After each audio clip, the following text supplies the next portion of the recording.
Good morning dear student. हमने अपने पिछले लेक्चर में तीन बेसिक इंटीग्रेशन के बारे में समझा। एक तो लाइन इंटीग्रल था, एक सरफेस इंटीग्रल था और एक वॉल्यूम इंटीग्रल था। उन तीनों के अपने भौतिक महत्व के बारे में भी जानने की कोशिश करी, उनका मीनिंग क्या होता है। जल्दी से मैं रिकलेक्ट करा देता हूँ कि जो लाइन इंटीग्रल था उसका फिजिकल जो मीनिंग था, एक तो वर्क मिलता है, उससे पोटेंशियल डिफरेंस भी मिलता है। इसी तरीके से जो अपने पास सरफेस इंटीग्रल था उससे किसी भी वेक्टर के फ्लक्स के बारे में जानकारी मिलती है। और जो तीसरी चीज़ थी उससे हमें जो मैटर है, सिस्टम है, मैटर मास के बारे में इंफॉर्मेशन मिलती है, उसके चार्ज के बारे में इंफॉर्मेशन मिलती है और भी कई चीज़ों के बारे में जानकारी मिल सकती है। ये सब चीज़ें पढ़ी। मैंने बताया था कि इन सब का जो उपयोग होगा वो आने वाले जो टॉपिक्स है। अब हम अपने अगले टॉपिक पे आ रहे हैं, ग्रेडियंट डाइवर्जेंस ऑफ स्केलर। इसको बोर्ड पे लिख दिया है। एक शायद थोड़ा सा दिखने में मेरे हिसाब से क्लियर होगा। Divergence of a vector field, सदिश क्षेत्र का अपसरण। ये इसका मीनिंग क्या है, सब कुछ क्या है, वो सब अपने को पता पड़ेगा।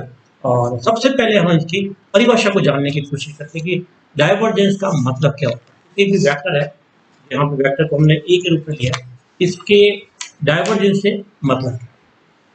तो अगर अपन परिभाषा के रूप में अपन काम में लें तो सदिश क्षेत्र का जो डाइवर्जेंस है वो हम कहते हैं इकाई सदिश क्षेत्र में, किसी भी सदिश के सदिश क्षेत्र में इकाई आयतन से निर्गत सदिश के फ्लक्स को उस आयतन का हम डाइवर्जेंस कहते हैं। ठीक है, देखिए अभी मैंने आपको छोटा सा बता दिया था कि मैंने ये चित्र के अंदर एक निर्देशन तो दिया हुआ ओ एक्स वाई जेड, एक कार्टेशियन कोऑर्डिनेट कार्तिक निर्देशन है, और इसके अंदर अपन छोटे से घनाभ की कल्पना करें। चित्र में बड़ा दिख रहा है और जो ये घनाभ है E Q R S T you V W, मैंने कंटिन्यूशन में नाम लिए जिससे कि हमें याद करने में दिक्कत नहीं। तो ये घनाभ है, ये अनंत सूक्ष्म है। तो यहाँ पे ध्यान रखना है कि जो इकाई आयतन से निर्गत जो फ्लक्स है, वो जो आयतन होना चाहिए वो अनंत सूक्ष्म होना चाहिए। अनंत सूक्ष्म आयतन से संबद्ध इकाई आयतन में निर्गत चुंबकीय flux, flux of a vector per unit volume through an infinitesimal volume is known as divergence of a vector. तो यदि मेरे पास वेक्टर ए है तो उसका फ्लक्स, अभी हमने पिछली परिभाषा में देखा कि फ्लक्स निकालने के लिए क्या करते हैं, ए डॉट, तो मेरे पास ये हो जाएगा ए डॉट, ये फ्लक्स आ गया। कौन सा सरफेस है, ये जो अपने को मैंने छोटा सा घनाभ लिया है, ये अनंत सूक्ष्म है ना, मगर इसकी सतह ज्यादा हो सकती है। ध्यान रखना है कि एक अनंत सूक्ष्म आयतन की पृष्ठ सतह भी बहुत ज्यादा हो सकती है। जैसे अगर अपन छोटे से एग्जाम्पल के लिए, अपनी बॉडी की स्किन है, ठीक है ना, स्किन का आयतन क्षेत्रफल पूरी बॉडी में बहुत ज्यादा है, मगर अगर केवल स्किन को उतार करके एक आयतन बना दिया जाए तो वो बहुत छोटा हो सकता है। ये ध्यान रखना है। एक कागज है, ठीक है ना, कोई भी अपन कागज ले, ठीक है ना, मान लो मैंने एक कागज लिया, ठीक है ना, अगर मैं इसका आयतन देखूंगा तो आयतन बहुत ही कम है, मगर इसका क्षेत्रफल क्या है, ये वाला क्षेत्रफल और ये वाला क्षेत्रफल मिलकर इसको बहुत बड़ा बना देंगे। तो ध्यान रखना है कि किसी भी अनंत सूक्ष्म आयतन का क्षेत्रफल बड़ा हो सकता है, ठीक है ना।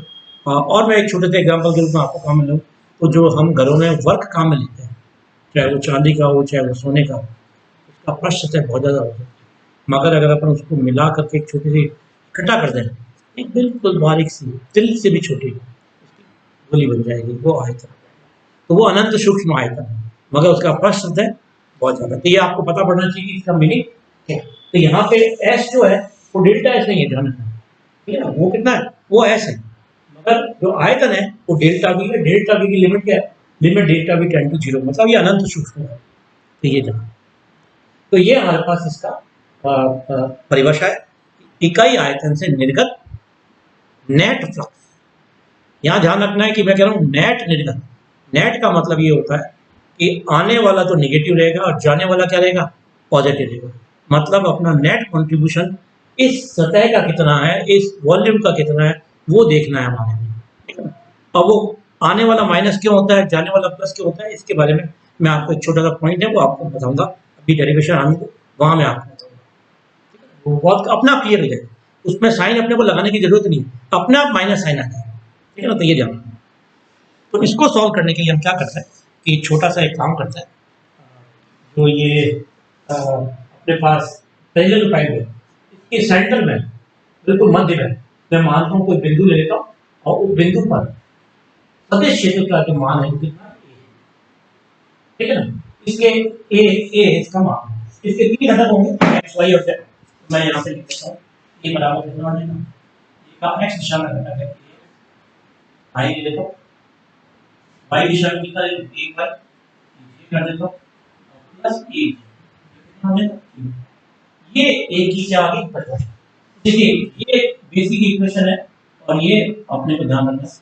और अब हम पहले ये अलग निकालेंगे, और ये निकालने के बाद में हम इसे भाग दे देंगे, और इसकी वैल्यू कितनी है, अगर मैं इस धनात्मक एक्स दिशा में एक्सपेंड इसके जो प्रसार है उसको डेल्टा एक्स लूँ, वाई दिशा में डेल्टा वाई लूँ, और जेड दिशा में कितना लूँ डेल्टा जेड लूँ, तो आयतन की वैल्यू लूँ डेल्टा एक्स डेल्टा वाई और डेल्टा, ये वैल्यू है। तो मैं जहाँ कहीं भी delta X delta Y delta Z आएगा डेल्टा भी रखूँगा, और यहाँ पे इसको निकाल करके इसका डेल्टा बी से भाग दे करके इसकी वैल्यू को निकालेंगे और देखेंगे क्या आता है।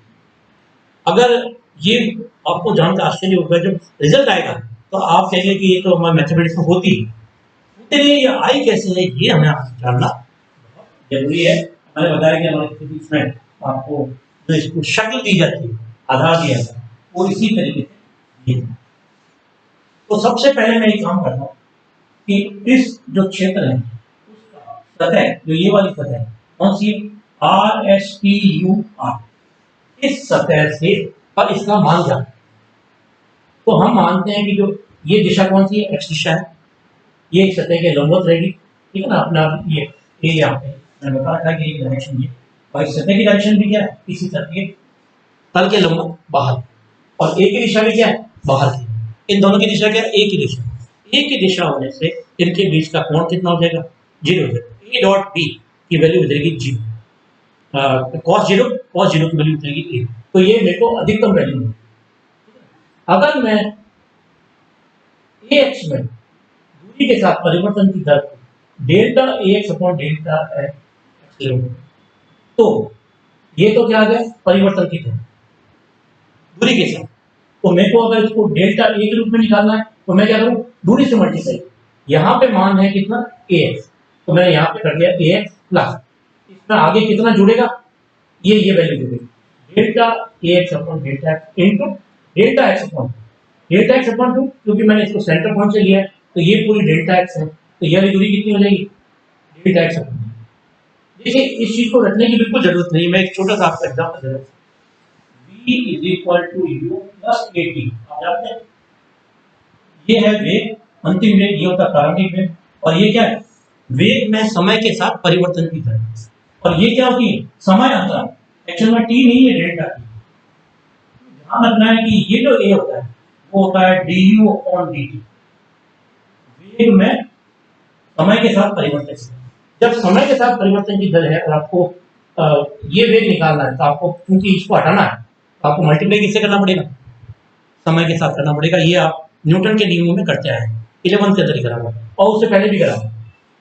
अब यहाँ पे मेरे को क्या करना है, दूरी के साथ परिवर्तन की दर है तो इससे गुणा किससे करना पड़ेगा, दूरी से करना पड़ेगा, जिससे कि ये दूरी और दूरी कट जाए, यहाँ पे मेरे को ax की विमा मिल जाए और ax की विमा हो जाए, क्योंकि समान चीजें जुड़ती हैं, विपरीत अलग अलग भिन्न भिन्न इकाई यूनिट की या इकाइयों की भौतिक राशि आपस में जोड़ नहीं होता, गुणनफल तो हो सकता है मगर योग नहीं होता। योग किसका होता है, समान भौतिक राशियों के बीच में जोड़ या अपने कह सकते हैं व्यवकलन घटा, है ना, सब्ट्रैक्शन, एडिशन और सब्ट्रैक्शन सेम ही क्वांटिटी। तो ये ध्यान रखना, यहाँ पे इसकी वैल्यू कितनी हो जाएगी, ये वाली वैल्यू।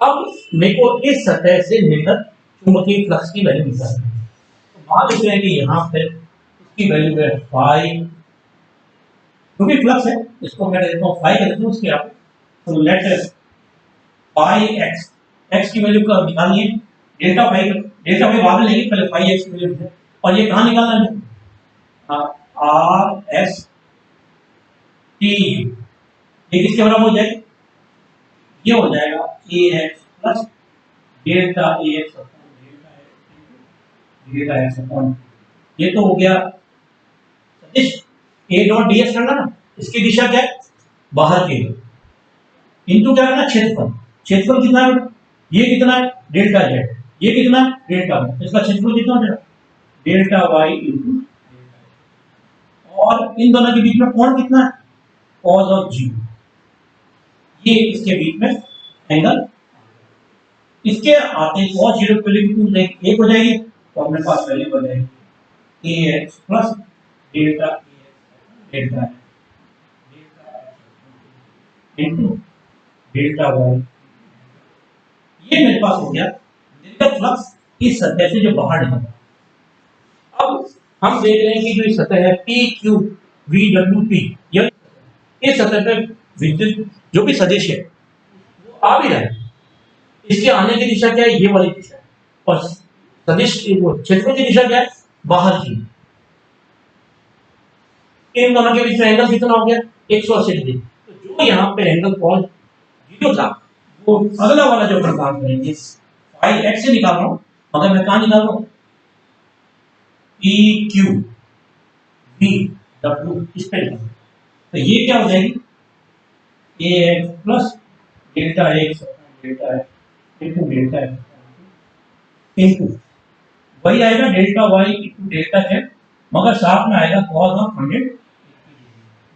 180 cos 180 का मान कितना रहता है -1, तो ये मेरे पास वैल्यू बचेगी minus of a X plus delta X into delta X delta Y, इस इक्वेशन को मैं 3 नंबर कहता हूँ, इस इक्वेशन को 4 नंबर, उससे पहले मैं छोटी सी यहाँ इक्वेशन लिखी इसको 2 कहता हूँ, 2 नंबर आ गया, 3 नंबर मैंने इसको लगा दिया।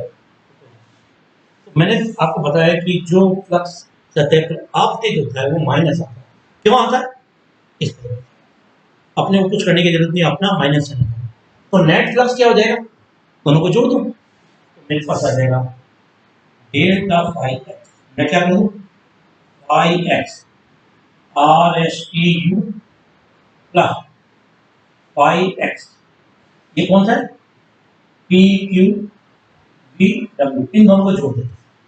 जैसे ही मैं इन दोनों इक्वेशन को जोड़ता हूँ तो देखते हैं अपन के नेट रिजल्ट क्या आता है, वो बड़ा अपने पास, मैं इस लाइन को एक बार हटा देता हूँ यहाँ पे इसको, तो मेरे को इस लाइन को इस लाइन को जोड़ना, जैसे ही मैं जोड़ूंगा तो मेरे पास A X delta Y delta Z, यहाँ से आएगा minus A delta Y delta, तो ये दोनों क्या हो जाएंगे कैंसिल आउट हो जाएंगे, मेरे पास क्या बचेगा, ये बचेगा, ये प्लस का है और ये क्या है, ये यहाँ पे प्लस नहीं है, सॉरी ये माइनस है, डायरेक्शन माइनस की थी क्योंकि यहाँ पे माइनस है, ये दूरी मेरे को इस दिशा में चलना है, तो यहाँ पे दिशा माइनस है, यहाँ पे भी क्या है ये माइनस है, तो ये दिशा माइनस होने के कारण ये यहाँ पे ठीक है, मैंने बोर्ड पे लिखने में गलती कर दी, ठीक है, ये माइनस है, ये भी क्या होगी माइनस है, ये कट गई, ये माइनस और माइनस हो जाएगी प्लस हो जाएगा, तो ये भी प्लस हो जाएगा, ये भी प्लस हो जाएगा, दोनों जुड़ते से अपने पास क्या आ जाएगा, यहाँ पे 2 से इतना होगा, ये 2 तो जैसे ही मैं इन दोनों को जोड़ता हूँ मेरे पास आ जाएगा बराबर कितना आ गया delta delta delta Y net करने पे क्या आ जाएगा डेल्टा ए एक्स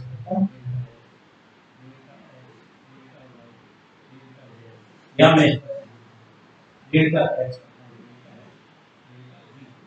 ये मेरा इक्वेशन नंबर क्या होगा, तो x दिशा के अंदर नेट जो निर्गत फ्लक्स है वो उसकी वैल्यू कितनी आ गई, ये, इसी तरीके से हम y और z दिशा उनकी वैल्यू निकालने की जरूरत नहीं है, जैसे x आया जहां जहां x है वहां पे हम y और z लिख देंगे, y और z की वैल्यू लेना डेल्टा y बाई डेल्टा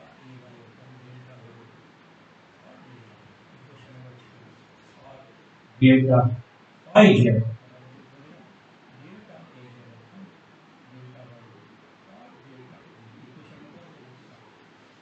तो नेट निर्गत फ्लक्स क्या हो जाएगा delta phi X delta Y Y plus delta Y Z, ये नेट फ्लक्स होगा जो इस घनाभ से बाहर निकला, नेट फ्लक्स इसका कॉन्ट्रीब्यूशन हो जाएगा।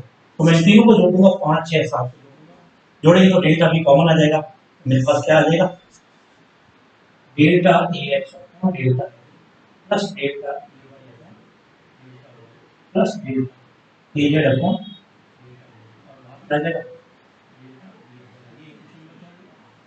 ये नेट निर्गत फ्लक्स है जिसको डेल्टा फाई और इसकी ए डॉट फाई कितनी वेक्टर है ये बनी। तो ये हमें इक्वेशन नंबर, इस इक्वेशन 8 को एक कर देते हैं। जैसे इक्वेशन 8 को इक्वेशन में रखेंगे तो मेरे पास आता है डाइवर्जेंस ई कितना हो जाएगा, इस डेल्टा बी और डेल्टा बी कट जाएगी तो मेरे पास आ जाएगा delta E plus delta E रहेगा। ये मेरे पास नेट वैल्यू आ गई, मेरे पास डाइवर्जेंस की वैल्यू, ये इक्वेशन नंबर क्या होगी 9। नेट ये बहुत बहुत काम की, बहुत बहुत इंपॉर्टेंट ये डाइवर्जेंस की डेफिनेशन। आप मैथमेटिक्स में इसको लिखते हैं कि भाई हम जानते हैं, मगर हम यहाँ पे इसको कैसे आया है ये हम देख करके आपको बताएंगे। इस इक्वेशन को थोड़ा मॉडिफाई करके डाइवर्जेंस ऑफ ई बराबर ऐसे लिखता हूँ I del upon D plus J del upon D plus K del upon del J, और इसका डॉट प्रोडक्ट ले लेंगे इसके साथ में A X I plus A Y G plus A Z A K साथ। देखते हैं अपने पास वही की वही चीज आती है आई डॉट टाइप 1 तो मेरे को मिल जाएगा delta A X upon delta x, पहली टर्म मिल जाएगी। दूसरी जे डॉट जे 1 होता है, ए डॉट के 1 होता है तो मेरे को 3 टर्म मिल जाएगी। I dot J I dot के ये 0 होते हैं इसलिए वैनिश होते हैं। तो मैं जो ये इक्वेशन है इसको देख सकता हूं। हमने अपना दूसरा टॉपिक ग्रेडियंट का पढ़ा था, उसमें लिया था आई डेल्टा अपॉन के डेल्टा अपॉन ये लो हम जानते हैं ऑलरेडी। और ये जो परिभाषा है X I D Y E divergence of E के बराबर हुआ डेल डॉट ए के बराबर हुआ। इसका मतलब डेल संकारक का अदिश गुणनफल होगा किसके साथ में, सदिश के साथ। ये किसके बराबर होता है, डाइवर्जेंस। आपने मैथमेटिक्स में पढ़ा कि ये होता है मगर ये वास्तव में होता नहीं है, ये ऐसे बन ये आपको बहुत बहुत इसका उपयोग है, बहुत काम की चीज़ है। हम इसका जो भौतिक महत्व है वो अगले टॉपिक में डिस्कस करेंगे। Thank you very much.